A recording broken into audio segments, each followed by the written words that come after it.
नमस्कार दोस्तों, आपका अपने चैनल मनोज गुप्ता अकेडमी में आपका स्वागत है। दोस्तों, आज हम लोग कक्षा 9वीं के गणित भाग 1 में प्रश्न संग्रह 2.2 का बेसिक पार्ट करने वाले हैं। सो फ्रेंड्स, अभी तक आप लोगों ने इस चैनल को सब्सक्राइब नहीं किया तो प्लीज सब्सक्राइब चैनल, लाइक कीजिए और अपने फ्रेंड्स के साथ शेयर कीजिए।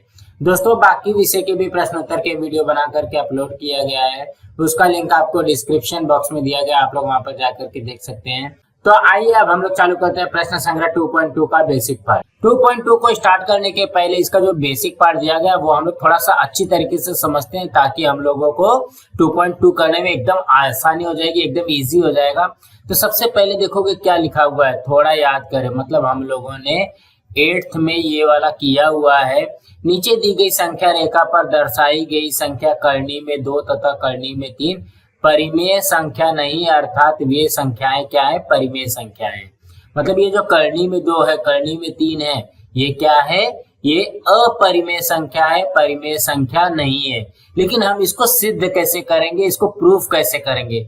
यहाँ पे देखोगे ये क्या दिया गया, एक नंबर लाइन दिया गया, संख्या रेखा दिया गया। संख्या रेखा पर ये हम लोगों ने करनी में 2 इस तरीके से बनाया था, करनी में 3 इस तरीके से बनाया था। और यहाँ पे भी जब ये उसके उल्टे साइड में जाएगा, मतलब यहाँ पे बाईं ओर जाएगा, तो ये हो जाएगा -1 और यहाँ पे हो जाएगा माइनस करनी में 2, माइनस करनी में 3, और ये जो माइनस करनी में 4 आएगा वो क्या हो जाएगा, -2 होता है। तो कहने का क्या मतलब है, इसी तरीके से बनता है। हम लोगों को यहाँ पे देखोगे क्या दिया गया है, इस रेखा पर OA 1 इकाई दूरी पर है, बिंदु O के बाईं ओर 1 इकाई दूरी पर बिंदु B है। देखोगे यहाँ पे बिंदु A जो है ये क्या है, 1 इकाई की दूरी पे है, यहाँ से यहाँ तक का दूरी कितना है, 1 है, और बाईं ओर 1 इकाई दूरी पे क्या है, बिंदु B है। बिंदु B का निर्देशांक -1 है और बिंदु P का निर्देशांक करनी में 2 है। बिंदु B का निर्देशांक कितना है, -1 है, और बिंदु P का निर्देशांक कितना दिया गया, करनी में 2 दिया गया है। इसकी विपरीत संख्या बिंदु C से दर्शाया गया है। मतलब यहाँ पे बिंदु C दिया गया है, उसका क्या है, निर्देशांक माइनस करनी में 2 है।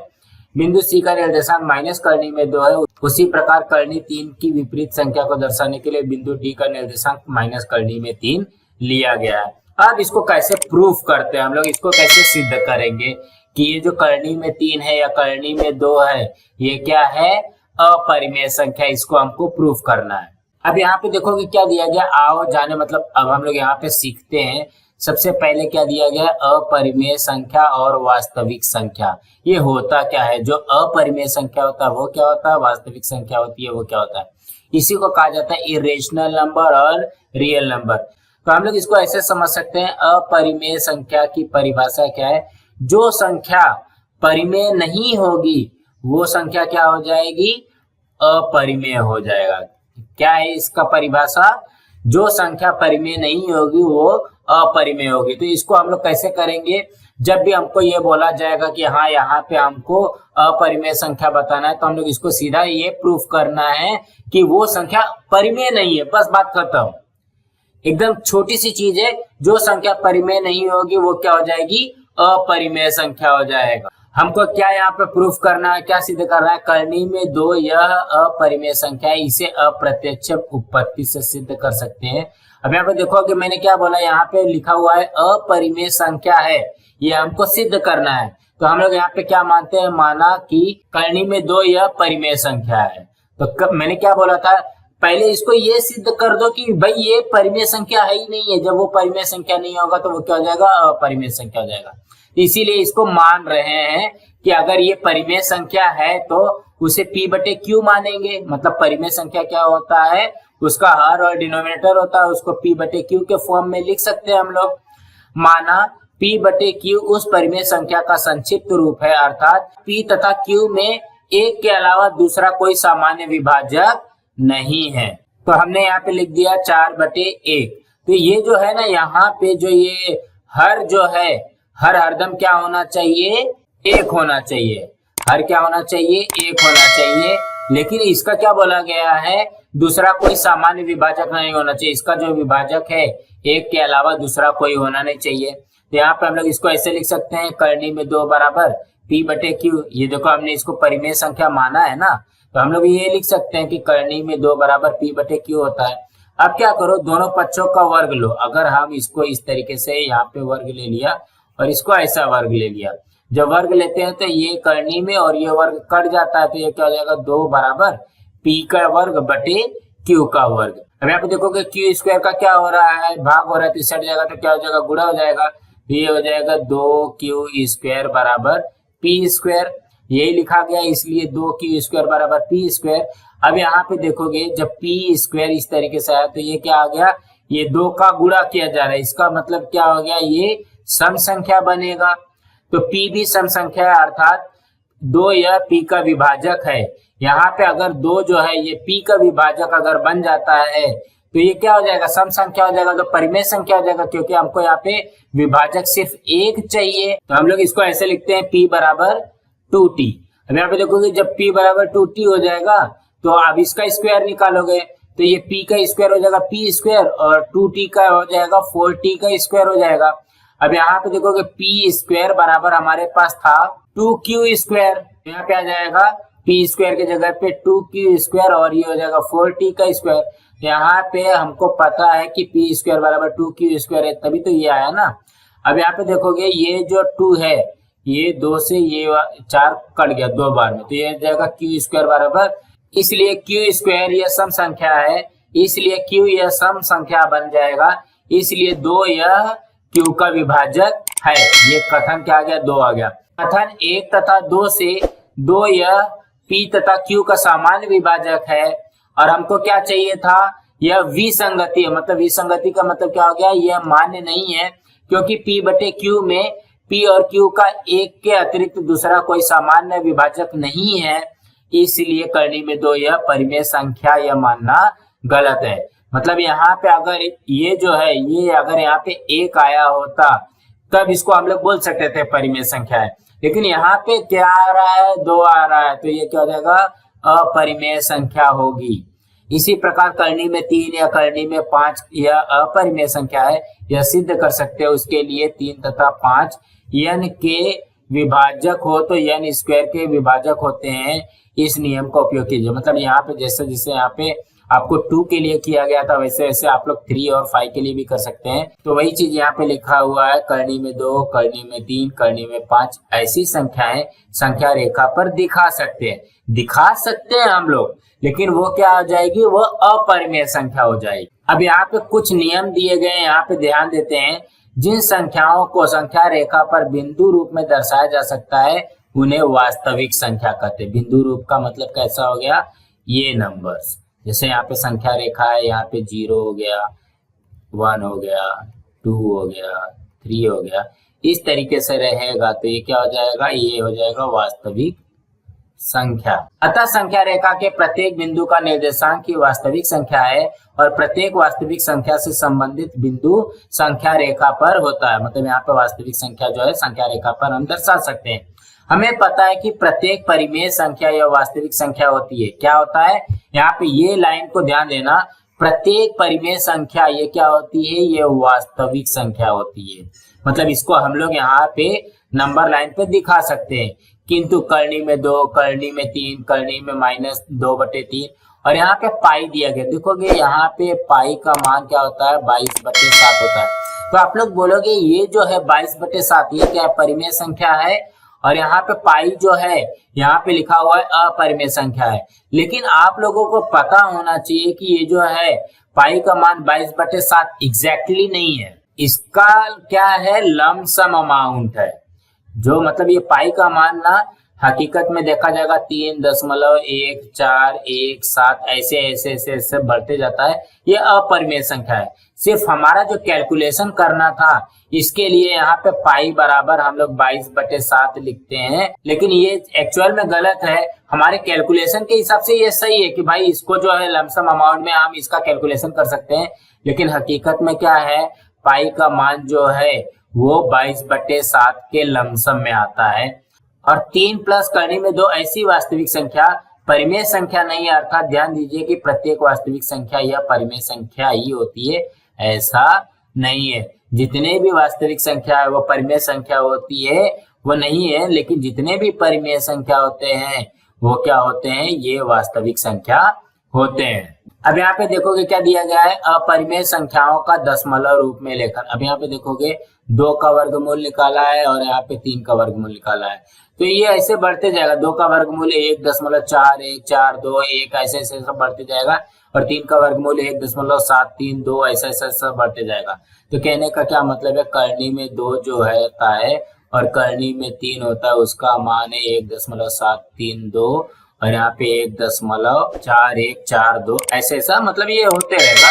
तो ये जो है ये क्या आ जाएगी, अपरिमेय संख्या हो जाएगा। यहाँ पे भी वही चीज लिखा है, करनी में 2 बराबर इतना है और करनी में 3 बराबर इतना है। यहाँ पे भाग विधि में दशमलव चिन्हों के आगे की अंकों की संख्या कभी भी समाप्त नहीं होती, मतलब यहाँ पे आगे जो है यह अनलिमिटेड है, कभी भी समाप्त होने वाली नहीं है, अर्थात अनंत अंकों का क्रम मिलता है, मतलब बहुत सारे अंक मिलते हैं। यह क्रम किन्हीं अंकों के समूह के आवर्तनों से तैयार नहीं होता, अतः यह संख्या का दशमलव स्वरूप अनवसानी अनावर्ती संख्या करनी में 2 करनी में 3 अपरिमेय संख्या है, अर्थात 1.4142 और 1.732 यह भी अपरिमेय संख्या हो जाएगी।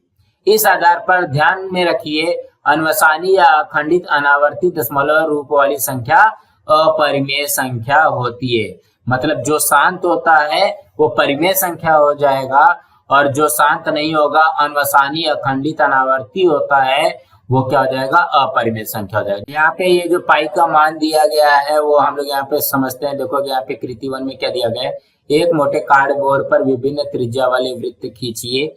मतलब यहाँ पे त्रिज्या वाला दिया गया 7, 8, 5.5, 3-4 वृत्ताकार आकृति काट लीजिए। प्रत्येक आकृति की कोर से धागा घुमाकर प्रत्येक वृत्ताकार आकृति का व्यास और परिधि नापिए। नीचे दी गई तालिका पूर्ण कीजिए। मतलब यहाँ पे हमको ये पूरा करना है। तो व्यास क्या हो जाएगा, देखो व्यास जो होता है त्रिज्या का डबल होता है, तो ये क्या हो जाएगा 14 सेंटीमीटर। उसके बाद में 8 दूनी 16 सेंटीमीटर, और ये हो जाएगा 5.5 का मतलब कितना हो गया, इसका डबल किया तो 11 सेंटीमीटर। अब हमको क्या निकालना है, परिधि। परिधि का सूत्र क्या होता है, 2 पाई आर। तो यहाँ पे एक एक निकालते हैं। 2 पाई आर है तो हो जाएगा 2 गुणे 22/7 गुणे आर कितना है 7 है, तो ये 7 से ये 7 कट गया तो ये कितना हो जाएगा, यहाँ पे आ जाएगा 44। ये आ गया 44 सेंटीमीटर। अब यहाँ पे देखोगे क्या है, 8 है तो इसका भी निकालो 2 पाई आर, तो ये हो जाएगा 2 गुणे 22/7 गुणे 8 ऐसा आएगा। जब इसको हल करेंगे तो ये कितना आ जाएगा 50.28। तो यहाँ पे लिखेंगे 50.28 सेंटीमीटर। लमसम में ये आ रहा है। उसके बाद में इसका करते हैं 2 पाई आर, तो ये हो जाएगा 2 गुणे 22/7 गुणे 5.5। तो ये कितना हो जाएगा 34.57 लमसम में आएगा। यहाँ पे लिखेंगे 34.57 सेंटीमीटर। अब यहाँ पे हम लोग इसको देखते हैं क्या दिया गया, C/D दिया गया ना। यहाँ पे 44/14, यहाँ पे देखोगे 50/16 लमसम में लिखेंगे, और 34/11 लिखेंगे। तो अगर हम लोग इसको कट करते देखोगे 14 14 14 दूनी 28 14 3 42, मतलब 3 दशमलव कुछ तो आएगा, मतलब एक के लमसम में ये हो जाएगा 16 3 48, इसमें भी लमसम में इतना ही आएगा, और 11 3 33, 3.1 आगे भी आते रहेंगे। यहाँ पे देखोगे लिखा हुआ है संलग्न तालिका में C/D का अनुपात हर समय 3.1 के लगभग आता है, अर्थात यह अचल है ऐसा ध्यान में आता है। उस अनुपात को पाई इस चिन्ह से दर्शाते हैं, मतलब जो 3 हम लोग 1 4 ऐसा लिखते हैं ना पाई का मान, इसके आगे भी है, इसके आगे भी कुछ इस तरीके से रहता है, इसीलिए हम लोग इसको या तो 3.14 लिखते हैं या तो 22/7 लिखते हैं। यही क्या है, पाई का मान है। अब ये वाला आकृति करते हैं। पाई का लगभग मान ज्ञात करने के लिए 11 सेंटीमीटर 22 सेंटीमीटर और 33 सेंटीमीटर लंबाई वाले तार के टुकड़े लीजिए। प्रत्येक टुकड़े से वृत्त तैयार कीजिए। इन वृत्तों के व्यास नापिए और निम्न तालिका पूर्ण कीजिए। तो परिधि हमको दिया गया, व्यास निकालना है और परिधि तथा व्यास का अनुपात निकालना है। यहाँ पे परिधि का फॉर्मूला हम लोग लिखते हैं। देखोगे फॉर्मूला क्या होता है, पाई डी होता है। यहाँ पे परिधि हमको दिया गया 11, अब यहाँ पे पाई का मान रखते हैं, ठीक है। तो ये हो जाएगा 11 बटे पाई का मान हम लोग रख दिया 22/7 गुणे डी। तो तभी तो हमारा डी निकलेगा ना। ये क्या है बटे 7 हो रहा है, इस साइड जाएगा तो क्या हो जाएगा गुणे 7 हो जाएगा, बटे में 22 बराबर डी आ जाएगा। अब इसको हल करते हैं तो ये देखो कि 11 ये कट गया और ये कट गया यहाँ पे 3.5। तो डी का मान कितना आ गया 3.5। यहाँ पे व्यास में आ जाएगा 3.5। अब उसी तरीके से यहाँ पे 22 रखना है तो इसको भी वैसे रखेंगे 22 बराबर पाई डी। तो ये हो जाएगा 22 बराबर 22/7 गुणे डी। तो ये हो जाएगा 22 गुणे 7 बटे 22 बराबर डी। ये 22 से 22 कट गया तो ये कितना आ जाएगा 7 हो जाएगा। यहाँ पे डी का मान आया 7 सेंटीमीटर। इसको सेंटीमीटर लिख लो, यहाँ पे भी लिखेंगे सेंटीमीटर। अब यहाँ वैसे 33 का रखते हैं तो 33 बराबर क्या होता है पाई डी हो जाएगा। तो ये हो जाएगा 33 बराबर 22/7 गुणे डी। ये हो जाएगा 33 गुणे 7 बटे 22 बराबर डी। तो ये 22 से कटेगा 1.5 टाइम में तो हो जाएगा 10.5 ना। 7 में 1.5 का मल्टीप्लाई करोगे तो कितना हो जाएगा 10.5। यहाँ पे हो जाएगा 10.5 सेंटीमीटर। अब यहाँ पे हमको क्या बोला गया परिधि तथा व्यास का अनुपात। तो परिधि कितना है 11/3.5 इसका निकालना है, 22/7 इसका निकालना है और यहाँ पे 33/10.5 इसका निकालना है। यहाँ पे देखोगे ये तो आ गया ना 22/7 आ गया। अब इसमें हम क्या करते हैं 2 से गुणा कर देते हैं। जब यहाँ पे 2 से गुणा करोगे तो हो जाएगा 22/7। और इसमें क्या करते हैं 1.5 से यहाँ पे भाग दे देते हैं तो ये आ जाएगा 22/7। तो वही चीज यहाँ पे भी दिया गया परिधि तथा व्यास का अनुपात ये 22/7 के आसपास आता है क्या जांच कीजिए। तो ये हमने जांच किया, देखो कि यहाँ पे 22/7 आ रहा है। वृत्त की परिधि तथा व्यास का अनुपात अचर संख्या है, वह अपरिमेय होती है, उस संख्या को पाई इस चिन्ह द्वारा दर्शाया जाता है। तो इसका मतलब क्या हो गया पाई जो है अपरिमेय संख्या है। यहाँ पे आज हमने प्रूफ कर दिया पाई का मान लगभग 22/7 अथवा 3.1428 लेते हैं। महान भारतीय गणितज्ञ आर्यभट्ट ने ईस्वी सन 499 में पाई का मान 62,832 बटे 20,000 बराबर 3.1416 ज्ञात किया था। अब हमको पता चल गया, हमें पता है कि करनी में 3 यह अपरिमेय संख्या है। अब 2 प्लस करनी में 3 यह अपरिमेय संख्या है क्या देखेंगे। मतलब करनी में 3 का हमको पता था, लेकिन अब 2 प्लस करनी में 3 वाला जो है इसको भी देखते हैं कि ये अपरिमेय संख्या है या नहीं है। तो यहाँ पे देखोगे फिर से वही करेंगे, माना 2 प्लस करनी में 3 यह अपरिमेय संख्या नहीं है अर्थात यह परिमेय संख्या है, जैसा हमने करनी में 2 के लिए किया था। यदि 2 प्लस करनी में 3 परिमेय संख्या होगा तो इसको हम लोग P/Q ऐसा समझिए, मतलब ऐसा हम लोग लिखेंगे। जब इसको इस तरीके से लिखेंगे तो ये देखोगे ये क्या हो रहा है प्लस हो रहा है, तो इस हट जाएगा तो क्या हो जाएगा माइनस हो जाएगा। तो क्या बनेगा करनी में 3 बराबर P/Q - 2 ऐसे बन जाएगा। तो यही देखो ये समीकरण हमको प्राप्त होता है। यहाँ बाया पक्ष अपरिमेय संख्या और दाया पक्ष परिमेय संख्या ऐसी विसंगति मिलती, मतलब ये जो है ये क्या है अपरिमेय संख्या आ गई और ये क्या है ये परिमेय संख्या। देखो P/Q ये परिमेय संख्या, यहाँ पे 2 से माइनस हो रहा है ये भी परिमेय संख्या, मतलब ये परिमेय संख्या आ रही है और ये अपरिमेय संख्या आ रही है, ऐसी विसंगति मिल रही है। अर्थात 2 प्लस करनी में 3 यह परिमेय संख्या नहीं है बल्कि वह अपरिमेय संख्या है, यह सिद्ध होता है। तो कहने का क्या मतलब है, दोनों साइड में परिमेय परिमेय आता तो हमारा परिमेय संख्या होता था। यहाँ पे एक साइड में अपरिमेय संख्या आ रही है, दूसरे साइड में परिमेय संख्या आ रही है, तो क्या हो जाएगा विसंगति हो जाएगा, अलग अलग हो जाएगा, इसलिए यह अपरिमेय संख्या है। उसी प्रकार हम सिद्ध कर सकते हैं कि 2 करनी में 3 यह अपरिमेय संख्या है। निम्नलिखित प्रकार से जांच कर सकते हैं कि 2 अपरिमेय संख्याओं का योगफल या गुणनफल परिमेय संख्या हो सकता है। यहाँ पे देखोगे ये क्या है 2 परिमेय संख्या, ये जो है अपरिमेय संख्या है, लेकिन अगर हम इसको जोड़ देते हैं तो ये 1 + 1 माइनस कट जाएगा तो ये बचेगा 2, तो ये परिमेय संख्या आ सकता है।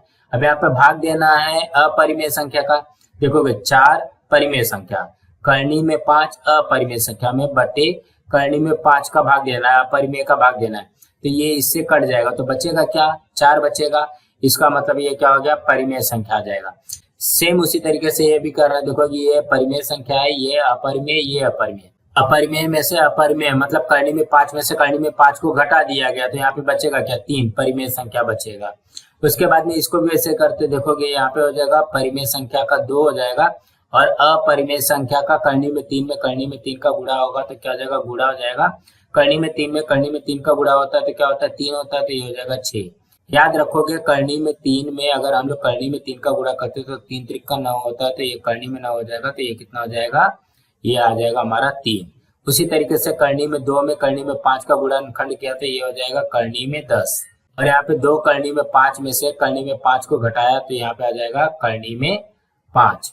अब यहाँ पे देखोगे क्या दिया गया, इसे ध्यान में रखें तभी हम लोग ये सवाल को कर सकते। अपरिमेय संख्याओं का गुणधर्म, उसमें से पहला क्या है, परिमेय संख्या तथा अपरिमेय संख्या का योग अथवा व्यकलन अपरिमेय संख्या होती है। दूसरा, शून्येतर परिमेय संख्या तथा अपरिमेय संख्या का गुणनफल अथवा भागफल भी एक अपरिमेय संख्या होती है। और तीसरा, 2 अपरिमेय संख्याओं का योगफल, व्यकलन, गुणनफल या भागफल सिर्फ परिमेय अथवा अपरिमेय संख्या हो सकती है। अब यहाँ पे आते हैं ऋण संख्याओं के वर्गमूल। हम लोगों को पता है कि +25 का वर्गमूल जो होता है वो क्या होता है, +5 होता है और -5 होता है, ऐसा हम लोगों को पता है। लेकिन यहीं पे अगर ऋण 25 हो जाएगा तो इसका क्या वर्गमूल आएगा, यहाँ पे हम समझते हैं इसको। यदि a का वर्गमूल b, तो हम लोग इसको लिख सकते हैं b का वर्ग बराबर a, यह हमको पता है। इस आधार पर करनी में 5 बराबर x, तो x स्क्वायर बराबर क्या हो जाएगा, 5, यह हम समझ सकते हैं। उसी प्रकार हम जानते हैं कि वास्तविक संख्या का वर्ग हमेशा ऋणोत्तर संख्या होती है, मतलब ये जो है एक प्लस में आता है, एक माइनस में आता है। अर्थात किसी भी वास्तविक संख्या का वर्ग ऋणात्मक नहीं होता, परंतु ऋण 5 का वर्ग बराबर -5 होता है। इसलिए ऋण 5 का वर्गमूल मतलब करनी में -5 जो है यह वास्तविक संख्या नहीं है, इसलिए ऋणात्मक वास्तविक संख्या का वर्गमूल वास्तविक संख्या नहीं होती है। दोस्तों अगले वीडियो में हम लोग प्रश्न संख्या 2.2 करने वाले हैं। दोस्तों आप लोगों को ये वीडियो कैसा लगा आप लोग कमेंट बॉक्स में जरूर लिख करके बताइए और इस वीडियो को ज्यादा से ज्यादा लाइक कीजिए, अपने फ्रेंड्स के साथ शेयर कीजिए ताकि उनको भी प्रश्न संग्रह 2.2 मिल सके और इस चैनल को सब्सक्राइब कीजिए। नमस्कार दोस्तों।